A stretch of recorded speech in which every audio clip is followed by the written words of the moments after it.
안녕하세요. 반갑습니다. 자, 오늘 제 도서관 전자자료 효과적으로 쓰기 공부 활용 교육 저희 진행을 맡은 저는 한림도서관에서 근무를 하고 있는 사서 이재형입니다. 자, 만나서 반갑습니다.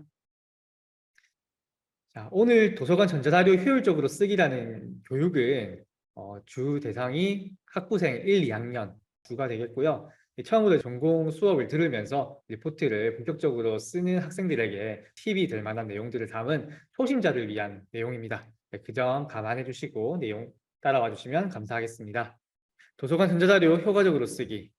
오늘 교육은 전자자료란 무엇인지, 다음으로 전자자료에 접근하는 방법, 또 우리 도서관 홈페이지를 기준으로 해서 설명을 드리고요. 다음으로는 유의사항, 유념하셔야 될 내용들 한번 짚고 넘어가도록 하겠습니다. 이제 본 내용에 들어가기 앞서서 뉴스 기사 하나 볼 건데요. 코로나19 영향으로 대학생 도서관 책 대출이 큰 폭으로 감소되었다. 그리고 전자자료 구입비가 상승되었다라는 내용입니다. 네. 그래서 평균적으로 한 대학 도서관마다 사용하는 집행하는 예산의 약 70%를 전자자료에 투자를 한다는 건데요. 아무래도 이제 코로나19가 이제 도래하면서 대면보다는 모든 게 비대면으로 바뀌게 되고, 이제 학생들도 이제 캠퍼스에 직접 와서 도서관을 이용하는 것이 아닌 간접적으로 이용할 수 있는 방법을 도서관에서는 이제 그런 서비스를 제공하려고 하다 보니까 그렇게 자료 구입비라든지 이런 것들이 투자가 전자자료 쪽으로 많이 되게 되었습니다. 더군다나 이제 학생들이 좀 흔히 생각을 하는 게 고정관념으로 도서관에서 주로 하는 것들은 이제 책을 빌려보고 이제 반납하고, 그리고 본인이 하고자 하는 공부를 열람실처럼 공부를 하는 그런 물리적인 장소로만 생각을 하게 되는데요. 실제로 도서관에서는 그런 물리적인 이용이 아니라 이런 전자자료를 통한 간접적으로 비대면 이용도 충분히 가능한 서비스가 많습니다. 그래서 오늘 그 점을 설명을 드리고 효율적으로 사용하는 방법까지 저희가 안내를 드리도록 하겠습니다. 자, 먼저 전자자료가 뭔지 한번 보겠어요. 자, 전자자료란 보시다시피 이렇게 전자책, 신문기사, 전자저널, 멀티미디어, 학술 DB 등등 더 많은 자료 유형이 있겠지만, 흔히 이제 컴퓨터로 접하는 그런 유형의 자료를 다 전자자료라고 보시면 되겠습니다. 영어로는 e-materials라고 하는데요. 자, 여기서 많이 들어봤을 거예요. 기존의 전자책이라든지 뭐 신문기사 같은 경우에는 우리가 검색 포털을 통해서도 인터넷 뉴스 많이 접하고 있죠. 이렇게 이제 전자자료가 우리 일상생활에도 많이 보편화가 되어 있는데, 이제 여러분들이 대학 입학을 하고 이제 본격적으로 이제 학습 활동을 시작하게 되면서 리포트를 쓰는데 전자책이라든지 신문기사뿐만 아니라 실제로 많이 사용하게 되는 유형은 제가 표시해둔 전자저널과 학술 DB가 되겠습니다. 근데 처음 들었을 때는 전자저널이 뭐야? 학술 DB가 뭐야? 이 단어는 익숙한 것 같은데 뭐 개념이 잡히기는 좀 힘들 거예요. 그래서 쉽게 설명 한번 드릴게요.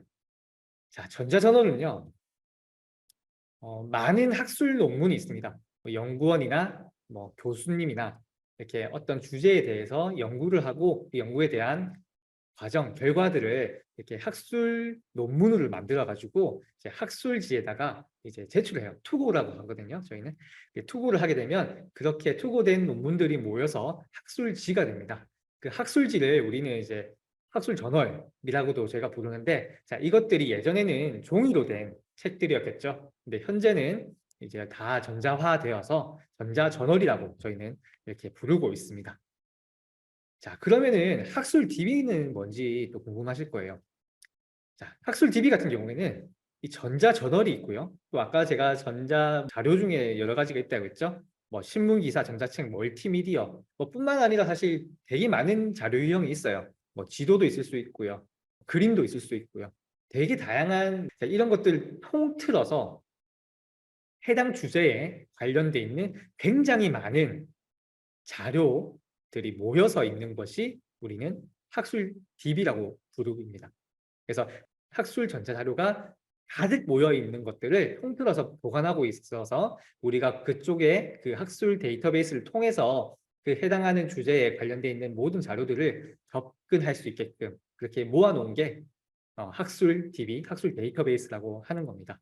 그래서 여러분들 앞으로 대학생활을 하시게 되면서 이게 전자저널, 학술 DB를 이용하시게 되면은 보다 퀄리티 있는 리포트, 논문을 작성하시는데 도움이 될 거라고 생각합니다.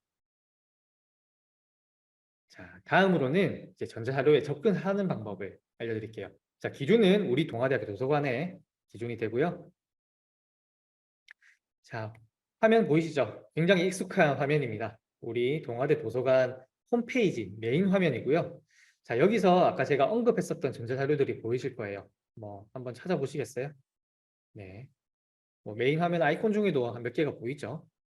맞습니다. 자, 전자책, 학술 DB. 자, 메인 화면에 주로 사용하는 서비스를 이렇게 메인에다가 아이콘으로 뒀고요.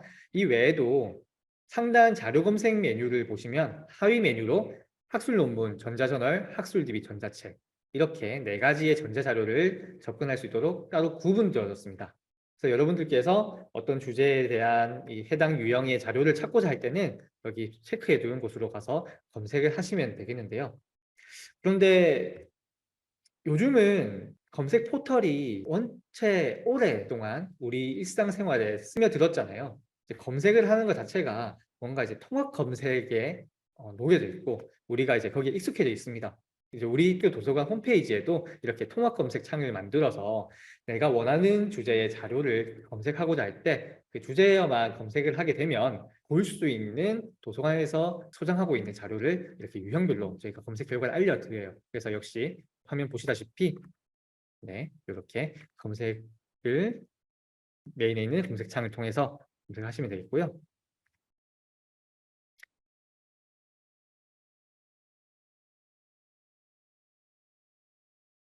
네, 아까 제가 설명드렸었던 것처럼 이제 자료 유형별로 학술 논문, 전자저널, 학술 DB 이렇게 볼 수가 있는데 한번 보고 가겠습니다. 자, 동아대 도서관 홈페이지 들어갔고요. 자, 접근하실 때 이제 접근이라기보다는 이제 이용한다라고 제가 말씀드릴게요. 자, 이용을 하시게 될 때 동아대 도서관 홈페이지에서 반드시 로그인을 먼저 해주시기를 당부드립니다. 사실 학교 내에서는 뭐 하지 않아도 상관이 없는데 보통 우리가 사용하는 곳이 학교 안에서만 이용하는 게 아니잖아요. 뭐 집에서 아니면 뭐 카페에서, 뭐 스터디 카페에서 아니면 뭐 길거리에서 스마트폰으로 접속을 하실 수 있을 텐데 그럴 경우에는 이제 로그인을 반드시 해야만 여러분들이 동아대 구성원임을 알 수 있기 때문에 반드시 로그인을 해주시는 걸 추천드립니다. 습관이 들여주면은 편할 거예요. 네. 그래서 본인 가지고 계신 계정으로 로그인 하셔가지고요. 자, 먼저 첫 번째 학술 논문 보도록 하겠습니다. 자, 학술 논문 들어갔을 때 굉장히 심플하죠. 자, 학술 논문 검색창이 있고 발행 연도를 넣을 수 있는 칸이 있고요. 왼쪽에 선택 칸에서는 전체 ISSN, 논문명, 저널명, 저자명 이렇게 나와 있습니다. 뭐 ISSN이 뭔지 궁금하실 텐데 이거는 일종의 그 학술지의 고유 번호예요. 그러니까 우리 사람으로 따지면 대한민국의 주민등록번호와 같다고 생각하시면 되겠습니다. 이 해당하는 저널을 자료를 나타내는 번호예요. 기호죠. 그래서 총 8자리로 되어 있고요. 외에도 논문명, 그다음에 저널명, 저자명 이렇게 검색을 할 수 있도록 되어 있고 뿐만 아니라 이제 발행 연도가 따로 이렇게 나와 있는 이유는 검색을 할 때 학술 논문 같은 경우에는 뭐 주제나 전공에 따라서 최근에 나온 자료만 봐야 할 경우가 있을 겁니다. 뭐 예를 들어서 뭐 최신 기술이 계속 나오고 있는 공대 같은 경우에 뭐 컴퓨터 아니면 다른 전기 기술 뭐 이런 것들 같은 경우에는 우리 쉽게 생각할 수 있겠잖아요. 이렇게 최신 나온 기술들을 또다시 봐야 될 경우가 있고 이 외에도 뭐 다른 뭐 인문학 쪽으로 가면은 예전에 고전문학이라든지 이런 것들도 검색할 수 있기 때문에 그런 것들을 제한적으로 검색 결과를 나오는데 발행 연도가 굉장히 좋은 역할을 하기 때문에 학술 논문에서는 발행 연도가 나와 있어서 이렇게 검색을 하셔서 여러분들이 원하시는 자료를 보시면 되겠고 다음으로는 전자저널입니다. 자, 여기는 뭐 따로 여기도 리스트가 있는 건 아니지만 뭐 알파벳 A부터 G까지 가나다 순 이렇게 이제 선택할 수 있게 되어 있고요. 그 다음에 전자저널도 검색할 수 있게 되어 있는데 자, 여기서도 뭐 검색을 한번 하게 되면은 전기를 한번 해볼까요? 전기를 하면 이제 전기가 들어가 있는 전자저널이죠. 학술지 명이 쭉 이렇게 나오게 됩니다. 자, 이것들을 이제 다 여러분들이 우리 학교 도서관을 통해서 들어가시면 이용하실 수 있는 자료들이에요. 더군다나 여기 보시면은 사용할 수 있는 이런 기간들도 있어요. 제공하고 있는 그 자료들의 기간들. 그래서 프레젠트 같은 경우에는 당연히 현재까지가 되겠죠. 이렇게 검색하셔가지고 주로 여러분들이 수업을 듣다 보면은 그리고 레포트를 쓰다 보면은 자주 내가 이 자료를 가지고 오는 학술지를 이제 자연스럽게 알게 되실 거예요. 그래서 따로 이렇게 통합 검색을 하지 않고 제한적으로 그쪽 학회지를 들어갔었을 때 내가 원하는 자료를 많이 얻을 수 있다, 정확하게 얻을 수 있다라고 한다면은 이런 식으로 접근해서 자료를 얻는 것도 좋은 방법이겠습니다. 자, 다음으로는 학술 DB고요. 학술 DB는 아까 제가 말씀드렸듯이 굉장히 다양한 자료 유형의 학술 자료들을 보관하고 있는 그런 데이터베이스라고 말씀드렸어요. 역시 주제별로 이렇게 보시면은 굉장히 많거든요. 여기도 아까 학술 저널처럼 뭐 가나다 순, ABC 순, 국내 국외 그리고 여기서는 카테고리가 주제별로 나와 있습니다. 내가 어떤 자료를 찾고 싶은데 주제만 가지고 접근해야 한다 했을 때 레포트를 써야 될 주제마저도 내가 찾는데 조금 애를 먹는다 했을 때 주제를 찾으려면은 자료를 한 번씩 훑어보면 좋겠죠. 훑어볼 때 이런 식으로 학술 DB에 접속을 해서 이렇게 이용을 하시면은 도움이 되지 않을까 그런 생각이 듭니다. 그래서 여기서 보면은 예를 들어서 일반 자료들 나중에 제가 설명드릴 텐데요. DBP 같은 경우에는 이제 학부생들이 가장 많이 이용을 하는 학술 데이터베이스 중에 하나고요.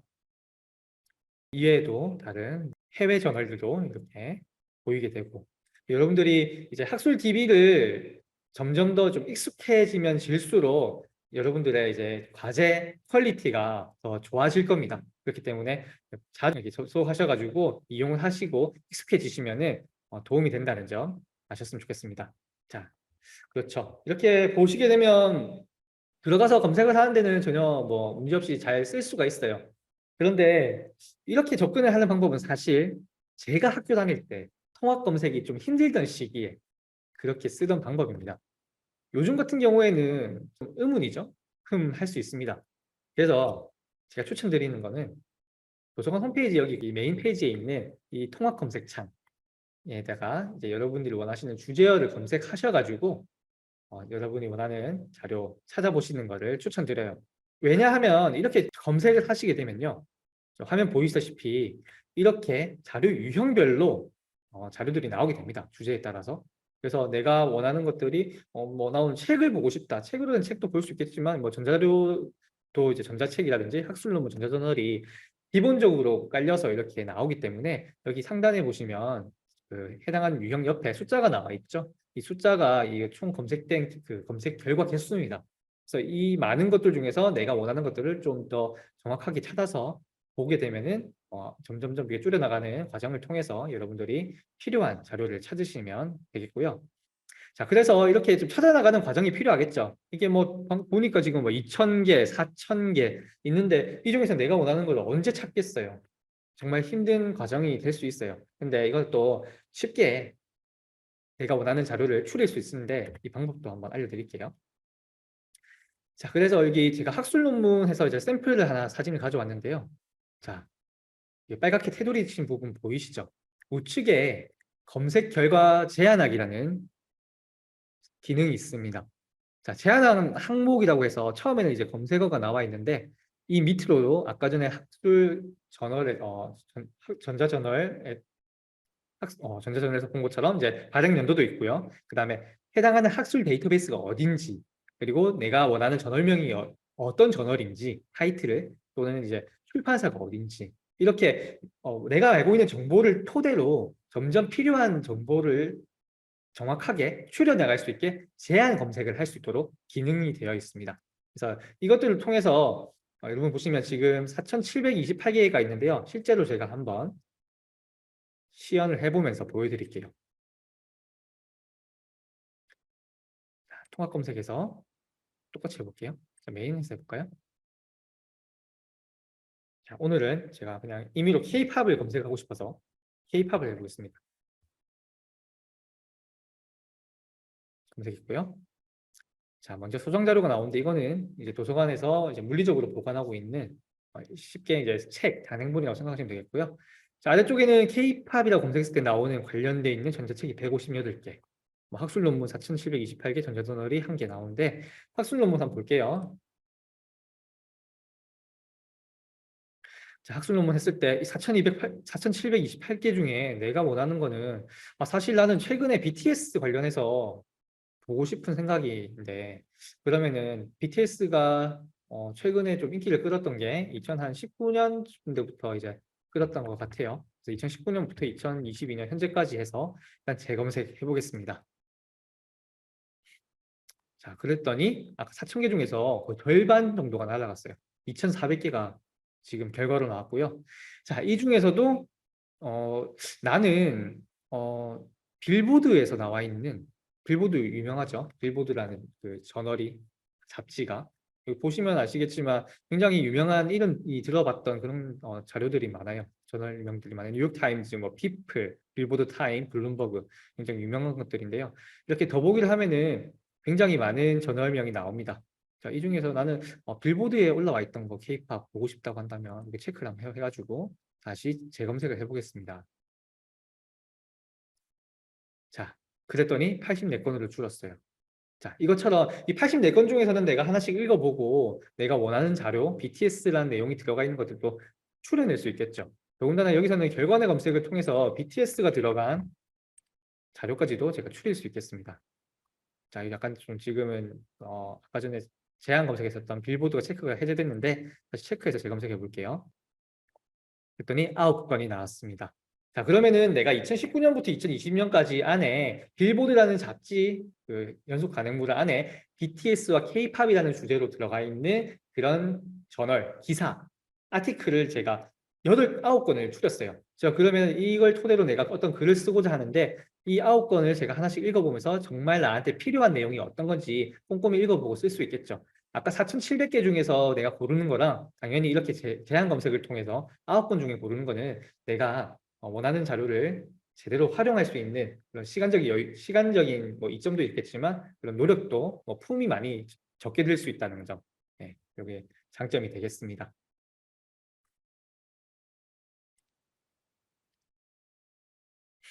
자, 이렇게 해서 이제 검색을 하는 방법을 알려드렸는데 이렇게 학술 DB에서 검색을 할 때 학부생들이 가장 많이 이용할 법한 DB를 제가 3가지를 추려봤어요. 제가 베스트 3 많이 아마 사용하실 겁니다.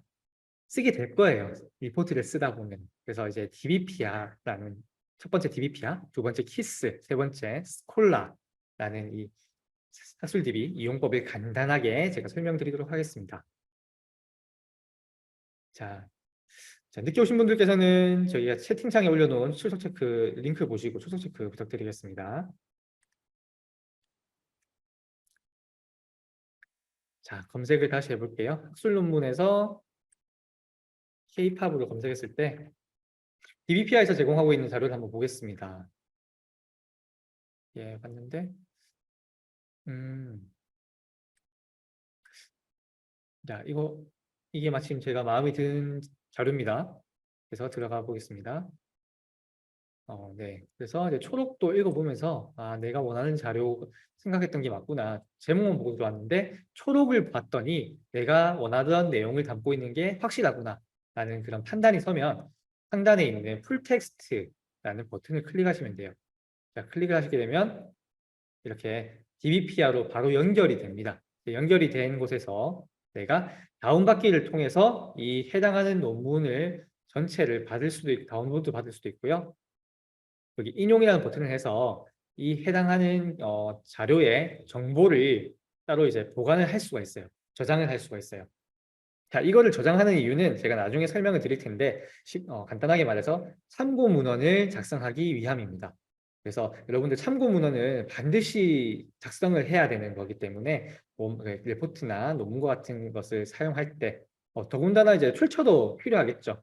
네, 참고 문헌, 출처 이런 것들은 어떤 자료를 내가 보고 인용을 할 때는 반드시 따라와 줘야 된다는 점, 그 점 생각해 주셔야 되겠습니다. 자, 그렇게 해서 이제 다운로드 받으시면 되고요. 뿐만 아니라 여기 풀텍스트라는 게 이제 제목 클릭해서 들어와서 하실 필요도 없고 여기 리스트 중에서 이 풀텍스트 이걸 보고 바로 들어가셔서 보셔도 돼요. 뭐 이것도 하나의 방법일 수 있는 게 이렇게 이제 괄호 안에 있는 이제 데이터베이스 학술 DB를 통해서 들어가게 되면 여기서도 역시 초록을 제공을 합니다. 여기 더군다나 이제 목차도 제공을 하고 있네요. 이런 키워드도 있고요. 그래서 이런 것들을 보고 여러분들이 이용하시면 되겠고요. 자, DBPR는 이렇게 사용하실 텐데 제 생각에는 제일 많이 이용하게 될 학술 DB 1위입니다. DBPR. 자, 두 번째로는 키스예요. 저 아래쪽에도 보니까 이제 마음에 드는 논문이 있습니다. 자, 이것도 키스에서 제공을 하고 있네요. 풀텍스트 키스라고 되어 있죠. 네, 버튼을 클릭해서 들어가 볼게요. 자, 키스 들어갔는데 아까 DBPR랑 비슷하게 됩니다. 이 해당하는 데이터베이스에서 이 논문을 제공하고 있는 이 페이지가 바로 연결이 되었습니다. 여기는 특이하게 이게, 학술지에 표지까지도 나와 있네요. 자, 한국과 세계라는 학술지에서 학술 저널에서 이제 수록된 초고되어 있는 이 논문이고요. 그래서 이제 내용을 읽어보면 초록까지 읽어봤더니 내가 원하는 자료다 라고 한다면 역시 여기서도 다운로드를 받으실 수가 있어요. 다운로드 받을 때는 반드시 아까 설명드렸던 것처럼 인용 정보, 출처 이런 것들도 반드시 기록하시고 저장하셔야 됩니다. 여기도 역시 인용하기라는 버튼이 있죠. 괜히 이런 인용하기라는 버튼이 있는 게 아닙니다. 그래서 인용하기를 하셔가지고 이런 식으로 인용 항목 이런 것들도 해서 설정 저장 이런 식으로 하시는 걸 되고요. 여기는 또 역시 메일 발송도 되네요. 이런 식으로 해서 저장을 하시는 방법도 있으니까 체크하시면 좋겠습니다. 자, 다음으로는 자, 제가 스콜라를 말씀드렸죠. 자, 이번에는 전월명 여기 한번 볼까요? 학술 DB도 한번 볼까요? 자, 여기서 더보기 했더니 스콜라라고 있습니다. 자, 스콜라를 체크해서 재검색을 해보겠습니다. 자, 제한 검색을 했더니 자, 이렇게 K-팝이란 주제를 담은 스콜라라는 학술 DB에서 제공하고 있는 논문 총 189건이 검색이 돼서 결과로 나왔습니다. 자, 그러면 난 이 중에서 내가 스콜라에서 제공하는 것 중에 하나 보겠다 하면은 뭐 이런 것들도 있네요. 내가 마음에 들어서 좀 들어가 볼게요. 영어네요. 후다닥 읽고 마음에 들어. 자, 스콜라를 들어왔습니다. 역시 약간 앞에서 봤었던 학술 DB랑 비슷하죠. 뭐 제목, 그다음에 저자, 그다음에 학술지와 몇 권 몇 호에서 이 논문이 실려 있는지, 그리고 이 논문의 키워드와 초록, 그리고 목차. 여기서는 참고문헌이 지금 참고문헌이라는 내용도 이제 제공을 하고 있는데 아마 입력이 안 된 것 같아요. 근데 본문에 들어가면은 참고문헌은 반드시 있습니다. 네, 그래서 이런 것들을 보고 자, 원문 저장을 하고 이제 인용하기를 해서 여러분들이 저장하고 관리를 하시면 되겠고요. TMI 하나 말씀드리면 자, 이런 것들 이제 하나하나 이렇게 메일로 보내서 내가 또 이렇게 워드 프로세스에 저장해서 이렇게 기록 메모하고 이렇게 하기가 좀 까다로우실 수 있는데 자, 이런 것들은 다른 그 참고 문헌을 관리하는 프로그램이 있습니다. 그 프로그램을 이용하게 되면 편하게 이용할 수가 있는데 이거는 또 다른 교육에서 저희가 자세하게 설명을 드릴 테니까 다음에 기회가 있을 때 꼭 교육도 들어주시면 좋겠습니다. 자, 이렇게 여러분들이 학부 생활을 하면서 가장 많이 접하지 않을까라고 생각되는 이 세 가지 데이터베이스를 제가 소개드리면서 어떻게 이용하는지 말씀드렸는데요.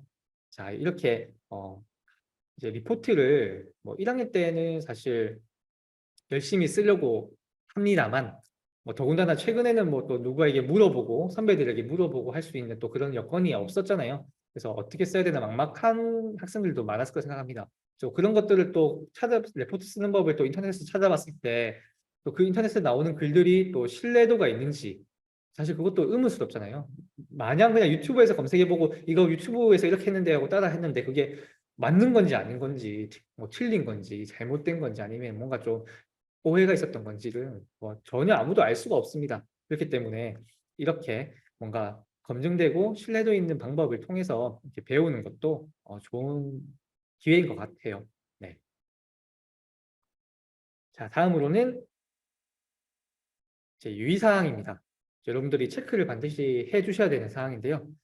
자, 이제 전자자료를 이제 이용할 때 이용 전, 이용하는 중 아무래도 수집이 되겠죠. 그리고 이용을 해서 내가 리포트라든지 논문에 그러니까 작성해서 쓸 수 있는 그 결과까지 할 때 여러분들이 유의하셔야 될 것들을 이렇게 각각 단계별로 제가 정리를 해보았습니다. 첫 번째는 이제 자료 찾기입니다. 이제 수집이니까 이제 이용 전이 되겠죠. 자, 맨 처음으로는 이제 검색 사이트를 확보하는 게 필요합니다. 이제 어디서 검색할 건지가 중요하겠죠.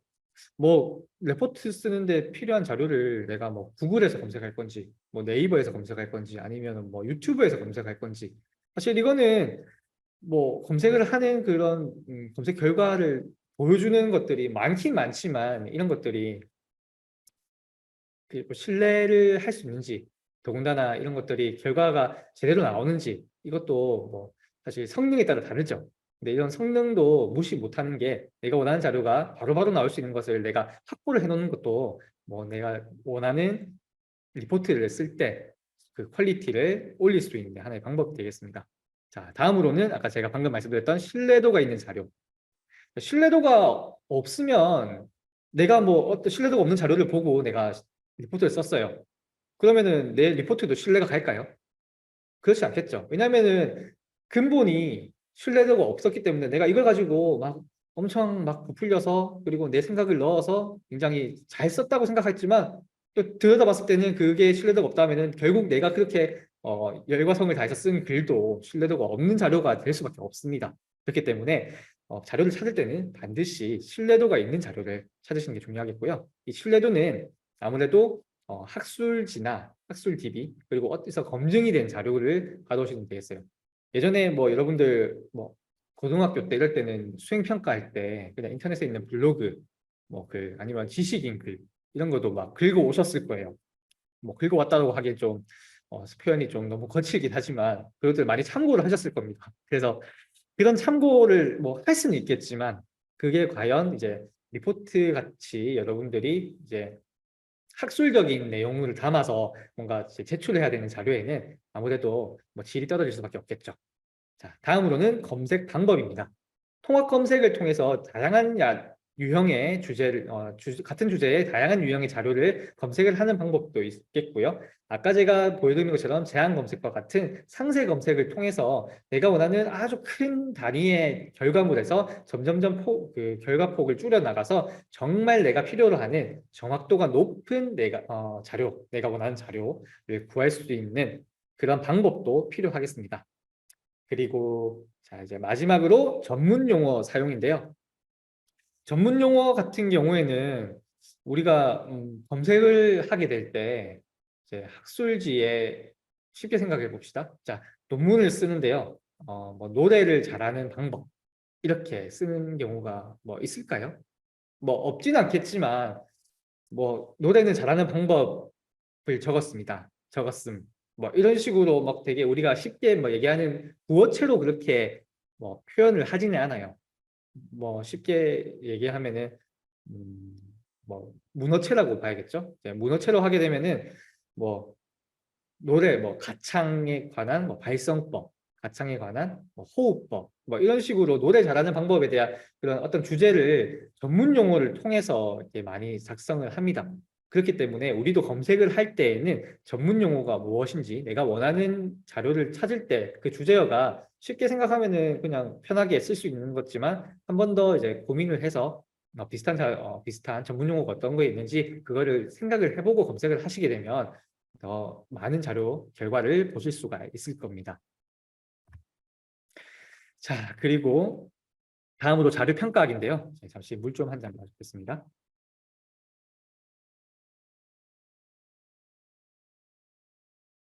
자, 다음으로는 이제 이렇게 자료 찾은 것들을 이제 평가를 하면서 내가 추려야 되겠죠. 자, 이것들을 평가하는 방법, 기준을 말씀드리겠습니다. 첫 번째로 자료 제작자의 신뢰도입니다. 쉽게 얘기해서 명성이라고 하면 되겠죠. 그냥 이제 어떤 이 전공을 시작한 지 1년 된 이제 뭐 학부생 1년 차가 쓴 글하고 그 다음에 나의 지도 교수님이 쓰신 글하고는 신뢰도가 다르겠죠, 당연히. 그렇게 제작자가 그쪽 해당하는 주제에서 명성이 있고 신뢰도가 높은 사람이 있다면 꽤 유명할 겁니다. 그래서 그 사람의 이름을 이렇게 검색을 해서 그 해당하는 자료를 찾아보고 그 자료를 그 신뢰하는 저자의 이름만으로 평가를 또 할 수 있는 기준이 될 수 있기 때문에 이제 신뢰도도 하나의 기준이 될 수 있겠고요. 자, 두 번째는 자료의 목적과 대상입니다. 자, 이 자료가 제가 오늘 지금 이렇게 자료를 만들어서 제공을 하고 있잖아요.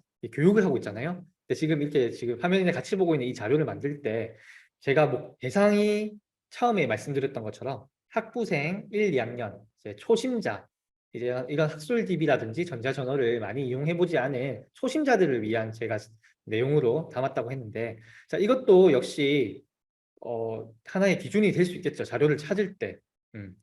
정말 이제 어떤 주제에 대해서 깊고 심도 깊은 내용이 있을 수도 있고, 그리고 심도 깊진 않지만 대략적인 기본 내용을 이해할 수 있을 정도의 그런 프레임 정도만 이해할 수 있는 그런 내용을 담아 있는 것도 있고, 자, 내가 필요로 한 주제가 내용이 어떤 건지에 따라서 이 해당하는 자료의 목적과 대상의 기준이 되어서 이게 옳은 것인지 내가 필요 없는 것인지 구분을 할 수가 있겠습니다.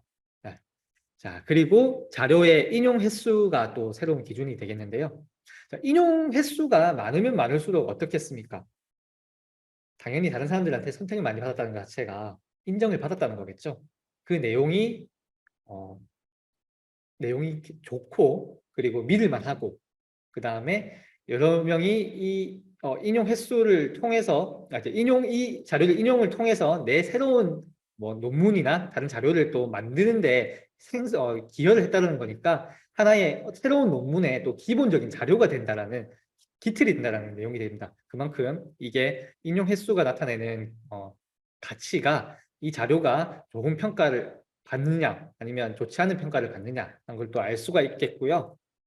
자, 다음으로는 자료 출처의 신뢰성, 그리고 정보의 정확성과 객관성입니다. 자료 출처의 신뢰성인 아까 제가 한번 언급했었죠. 네이버 블로그에서 어떤 파워 블로거가 쓴 글이 있었어요. 근데 파워 블로거니까 파워가 있으니까 믿을만 합니까? 그건 아니죠.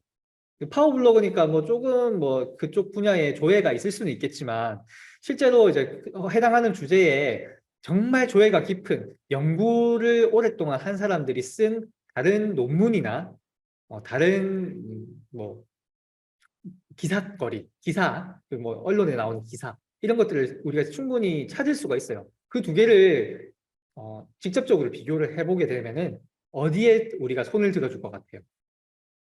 아무래도 조금 더 신뢰성이 있는 그런 이제 언론에서 나온 아니면 어떤 잡지에서 나온 학술지에서 나온 그런 기사, 논문이 조금 더 우월하지 않을까 싶습니다. 파워블로그를 제가 비하하는 건 아니지만 아무래도 그렇게 좀 오랫동안 연구를 하고 더군다나 우리가 참고 문헌이나 다른 자료를 또 인용을 통해서 신뢰가 있는 자료를 인용을 통해서 또 다른 또 신뢰도가 있는 자료를 만든 거니까 자, 그것들이 아무래도 자료 출처의 신뢰성이 나타내는 그런 기준이 될 수 있겠죠. 다음으로는 정보의 정확성과 객관성입니다. 자, 정보의 정확성이라 함은 이 자료가 정말 나한테 정확하게 필요한 건지, 자, 이거는 이제 본인이 뭐 최대한 객관적으로 판단을 해봐야 되겠습니다. 그렇기 때문에 이제 객관성이라고 나와 있는데요.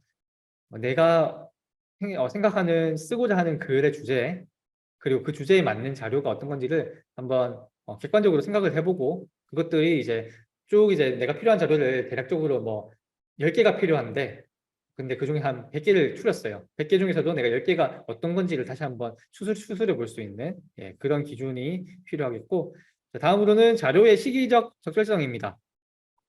이것도 아까 한번 제가 언급을 한 것 같은데 그 전공에 따라서 주제에 따라서 최근에 나온 자료가 더 효용 가치가 높을 수가 있습니다. 뭐 예를 들어 최신 기술이 있는 뭐 IT 공과대 쪽의 뭐 내용들 뭐 그다음에 컴퓨터라든지 이런 그 테크놀로지 기술적인 부분에서는 아무래도 최신 기술이 조금 더 기반으로 또 새로운 기술이 또 개발되고 해야 되니까 또 최신성이 필요하겠고 뭐 이외에 뭐 다른 주제 뭐 인문학 같은 경우에는 뭐 영문학과, 국문학과, 뭐 한국 어문학과 이런 쪽으로 가게 되면은 역시 아까 말씀드린 것처럼 고전문학도 있고 그 고전문학을 통해서 현 세대의 또 기준에 맞춰서 어떻게 또 뭐 바라볼 수 있는가 이런 식으로 또 볼 수 있기 때문에 예전에 있었던 자료들도 충분히 효용 가치가 있을 수 있다는 점 이런 것들은 여러분들이 직접 내가 원하는 쓰고자 하는 글의 주제에 따라서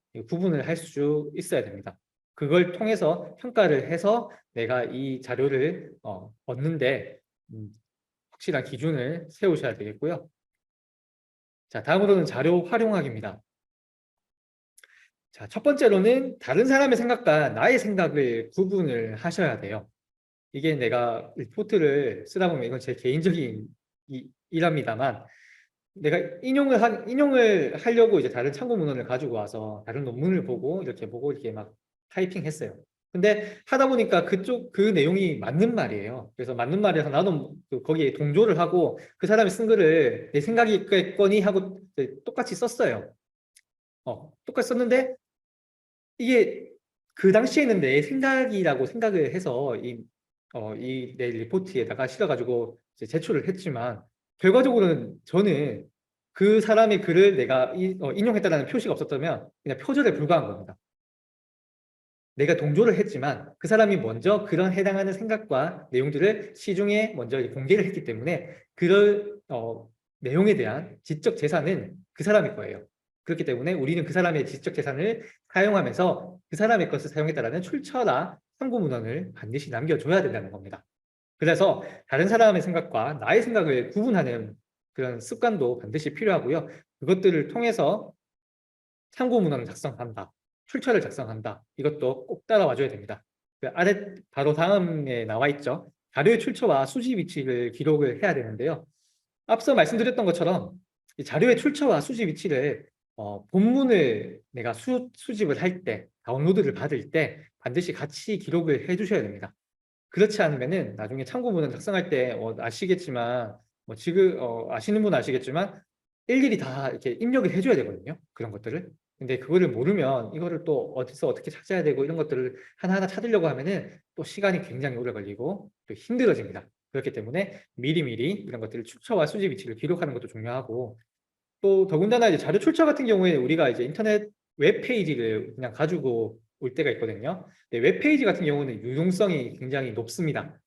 언제 이제 링크가 살아있다가 죽을 수도 있고 더군다나 내가 어떤 해당하는 사이트에 있던 자료를 내가 복사해가지고 그 출처를 남겼는데요. 그 주소가 바뀌었어요. 주소가 한두 개가 바뀌어가지고 아니면 그 주소 홈페이지가 바뀌었어요. 주소가 바뀌었어요. 그렇게 되면은 이 자료가 가지고 왔지만 출처를 들어갔을 때 이게 내가 확인해 볼 수 없기 때문에 이것 또한 뭔가 이 자료의 신뢰도, 내가 쓰는 리포트의 신뢰도에도 좋지 않은 영향을 끼치게 되는 겁니다. 네, 그리고 마지막으로는 참고 문헌 표시. 그래서 이제 괄호 안에는 자료 유형별 인용 방식을 숙지하라고 하는데요. 자, 이거는 이 다음에 제가 말씀을 드리도록 하겠습니다. 자, 이제 FAQ를 제가 가지고 왔어요. 이제 두 가지인데요. 이제 첫 번째로 리포트를 쓰는데 위키백과를 참고해도 되나요? 여러분 어떻게 생각하세요? 위키백과 인터넷에 있는데 백과잖아요. 백과사전 쓸 수 있지 않을까요? 네, 아닙니다. 위키백과는 사용하시지 않는 게 좋아요. 대신 정식으로 이제 출판사를 통해서 출판된 백과사전류에 있는 내용을 참고해 주세요. 근데 제가 더 추천드리는 방법은 내용의 최신성과 정확성은 아무래도 학술 논문을 인용을 하는 게 더 좋다고 생각이 됩니다. 다른 내용을 담고 있는 것도 있어요. 이게 바뀌지 않는 내용들도 있겠죠. 자, 그런 것들은 백과사전에 있는 내용을 이제 인용을 하시면 되겠지만 외에는 웬만하면 학술 논문을 인용을 하시는 걸 추천드립니다. 자, 두 번째 질문인데요. 참고 문헌을 넣을 때 자료 유형별로 작성하는 방법이 다르다던데 어떻게 다른가요? 아까 제가 설명드렸죠. 자료 활용하기 위해서 참고 문헌 작성할 때 유형별 그 방식을 숙지하라고 했었는데요. 답을 드리면 이제 쓰는 학회별로 유형이 어마어마하게 다양합니다. 그래서 다 다르기 때문에 간단하게 이렇습니다, 저렇습니다 설명을 드리기는 힘들어요. 근데 이제 여러분들은 이제 리포트를 쓰잖아요. 리포트를 써서 제출하는 곳이 학회가 아니라 교수님한테 과제로 제출을 하게 되잖아요. 이제 교수님도 우리 다 같은 동아대학교 구성원이고 역시 이분들이 동아대학교 대학원에서도 그 대학원생들의 그 논문들을 수시로 접하시기 때문에 우리는 동아대 대학원에서 제공하고 있는 논문 작성 지침 중에서 인용 및 참고 문헌 기재 시 유의사항이라는 내용을 참고를 하시면 되겠습니다. 그 기준에 나와 있는 유의사항에 나와 있는 기준에 따라서 여러분들이 참고 문헌을 작성을 하시면 양식을 그대로 따라 하시면은 문제가 없을 거예요. 교수님들도 이렇게 양식을 똑바로 잘 정리를 해서 제출한 리포트를 조금 더 선호하십니다. 좋아하시고요. 왜냐하면 이것들이 가장 논문을 쓰고 리포트를 쓰는 이런 학술적인 내용을 담은 자료를 만드는데 가장 기초적인 내용, 기초적인 행동이기 때문에 교수님들도 이렇게 잘 작성한 것들을 내용이 어떻든 간에 그래도 참고 문헌으로 정리가 잘 돼 있으면 이 학생 뭔가 아는 학생이구만 네, 이렇게 생각을 하실 수가 있을 거예요. 이건 역시 여러분들의 학점에 조금이나마 도움이 되겠죠. 네. 자, 인용 및 참고 문헌 기재시 유예사항 이거 기준은 제가 여기 나중에 자료 보내드릴 텐데 기준 여기 링크가 있습니다. 자, 이렇게 떴습니다.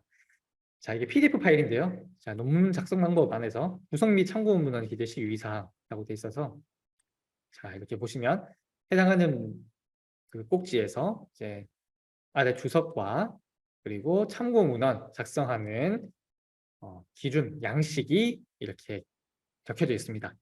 그래서 이렇게 저렇게 굉장히 복잡하죠. 이런 거 하나하나 쓰려고 하면은 굉장히 머리가 아파요. 사실 저도 이거 다 기억을 하기가 힘들어서 보고 이제 써야 될 때는 보고 써야 되거든요.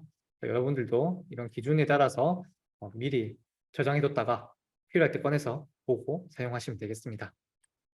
이렇게 하나하나 하게 되면은 시간도 많이 들고 힘들고 이거 하나하나 뭐 점 찍고 띄어쓰고 이거 콜론하고 뭐 괄호도 뭐 하나냐 두 개냐 뭐 가까우냐 해도 되게 복잡하거든요. 근데 그 옷 하나기도 되게 쉽고 그런 것들이 있어서 우리가 참고문헌 관리 프로그램 아까도 설명드렸지만 그 참고문헌 관리 프로그램을 이용하면은 이런 것도 상관없이 한 번에 그냥 클릭 한두 번만 하면은 자동으로 따닥 양식에 맞춰서 입력이 되게 됩니다. 자, 이런 것들은 나중에 참고문헌 관리 프로그램 네트워크스 교육에서 보시면 되겠고요. 자, 이렇게 기준까지도 봤고요. 이렇게 오늘 도서관 전자자료 효율적으로 쓰기 정보 활용 교육은 마무리하도록 하겠고요. 수고하셨습니다.